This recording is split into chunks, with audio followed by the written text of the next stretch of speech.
Tajuk kita pada hari ini adalah jirim. Di dalam tajuk jirim, kita perlu memahami apakah maksud jirim.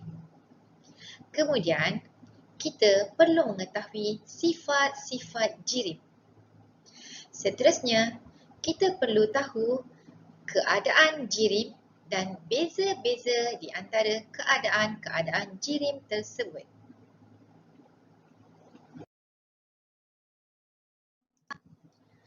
Apakah maksud jirim? Jirim adalah bahan yang mempunyai jisim dan ia memenuhi ruang. Semua hidupan dan bukan hidupan terdiri daripada jirim. Terdapat 4 sifat jirim yang anda perlu ketahui. Yang pertama, jirim mempunyai jisim. Yang kedua, jirim memenuhi ruang. Yang ketiga, jirim boleh dilihat, disentuh atau dirasa. Dan yang keempat, jirim akan wujud dalam 3 keadaan.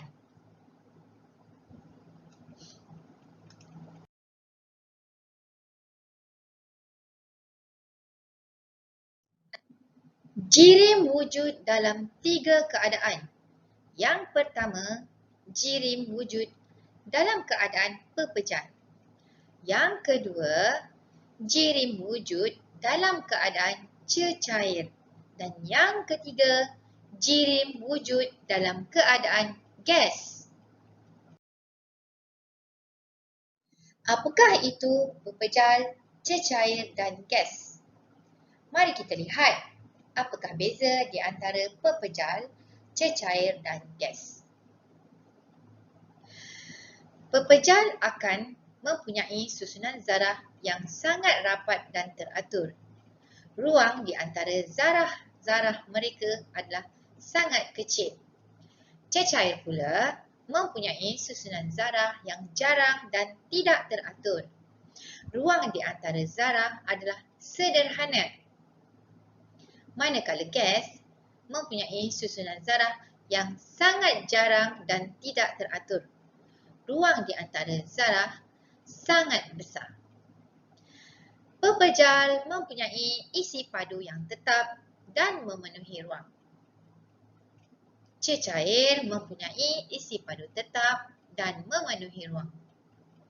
Tetapi gas tidak mempunyai isi padu yang tetap, tetapi ia memenuhi ruang. Bentuk pepejal. Pepejal mempunyai bentuk yang tetap.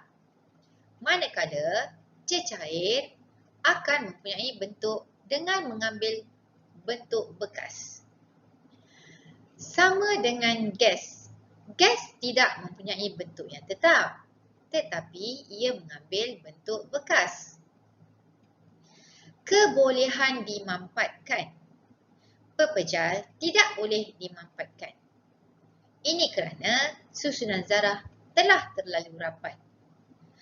Cecair juga tidak boleh dimampatkan. Gas boleh dimampatkan kerana susunan zarah yang sangat-sangat besar. Contoh pepejal adalah seperti kayu, besi dan batu. Contoh cecair adalah seperti air, alkohol dan merkuri. Manakala contoh gas adalah seperti karbon dioksida, oksigen dan hidrogen.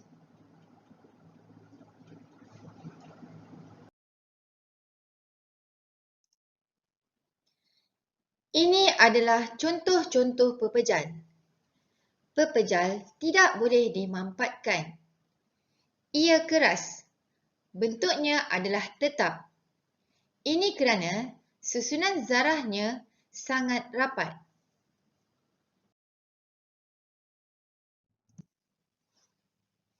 Ini adalah cecair. Cecair tidak mempunyai bentuk yang tetap. Ia mengambil bentuk bekasnya.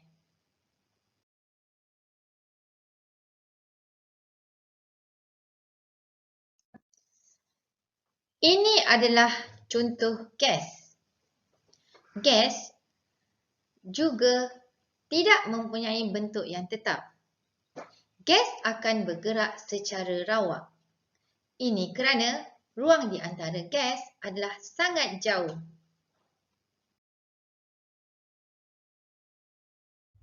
Sila perhatikan gambar rajah ini. Apabila pepejal menerima haba, pepejal akan berubah menjadi cecair. Proses ini dipanggil proses peleburan. Sekiranya cecair terus menerima haba, cecair akan berubah menjadi gas. Proses ini dipanggil proses penyejatan atau proses pendidihan. Apabila gas kehilangan haba pula, gas akan berubah menjadi cecair. Proses ini pula dipanggil proses kondensasi. Cecair akan berubah menjadi pepejal apabila cecair kehilangan haba. Proses ini dipanggil proses pembekuan.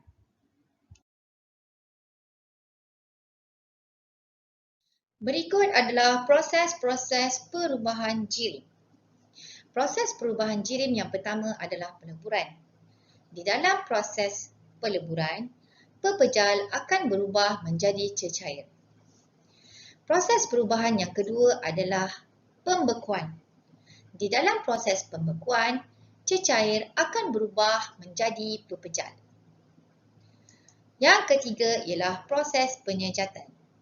Proses penyejatan adalah proses cecair berubah menjadi gas. Ini berlaku apabila pemanasan persekitaran menyebabkan air tersejat menjadi gas. Yang keempat, proses pendidihan. Di dalam proses pendidihan, cecair dikenakan pembakaran atau pendidihan dan ia berubah menjadi gas. Yang terakhir, proses kondensasi.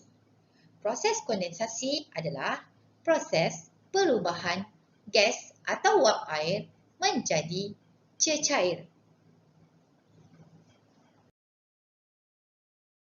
Mari kita ulang kaji soalan di sebelah. Soalan yang pertama, berikan dua contoh bagi jirim dalam keadaan pepejal, cecair dan gas di persekitaran kamu. Di dalam soalan ini, soalan mahu pelajar menyatakan contoh jirim yang berkeadaan pepejal, cecair dan gas. Okey, soalan yang kedua. Perhatikan senarai di bawah. Kelaskan bahan dan objek yang disenaraikan berdasarkan keadaan jirim. Di dalam soalan ini, pelajar-pelajar perlu menjawab dalam bentuk perteminda supaya mudah untuk dikelaskan kepada pepejal, cecair dan gas. Soalan yang ketiga, perhatikan gambar di bawah. Senaraikan sifat bagi bahan tersebut. Di dalam soalan ini, anda perlu menyatakan sifat-sifat cecair. Kemudian, anda perlu menyatakan sifat-sifat pepejal. Okey. Soalan 4A. Apakah keadaan jirim minuman yang terdapat dalam gambar rajah di sebelah? Di dalam soalan ini, pelajar diminta membuat pemerhatian pada gambar rajah. Bila kita lihat pada gambar rajah tersebut, air minuman tersebut berada dalam keadaan cecair dan pepejal. Soalan yang kedua. Mengapakah ketulan ais didapati semakin mengecil selepas beberapa minit kemudian? Ini bermaksud ais sedang melebur. Soalan 4B. Nyatakan perubahan keadaan jirim. Bila kita lihat uji kaji yang sedang dibuat di dalam gambar rajah tersebut adalah proses pendidihan. Di dalam proses pendidihan, cecair akan berubah menjadi gas. Soalan seterusnya, apakah proses yang terlibat? Okey, soalan yang terlibat tadi saya sudah sebutkan. Ini adalah proses pendidihan. So, jawapannya adalah proses pendidihan. Soalan yang terakhir. Mengapakah proses ini berlaku? Proses ini berlaku apabila cecair menerima haba.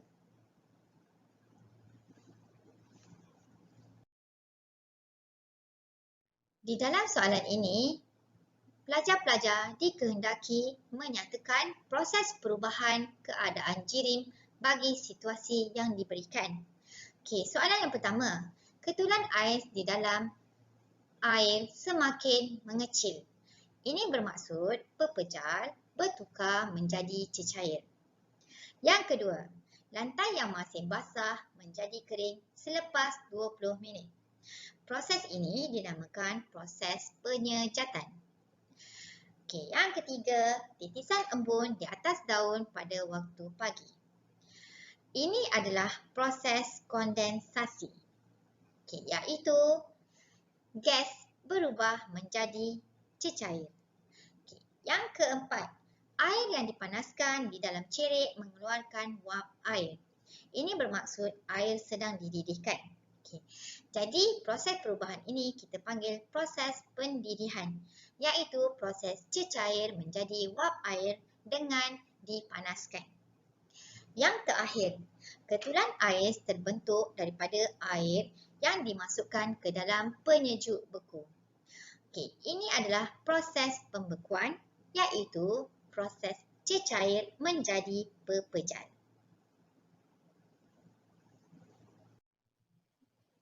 Sekian pembelajaran kita pada hari ini.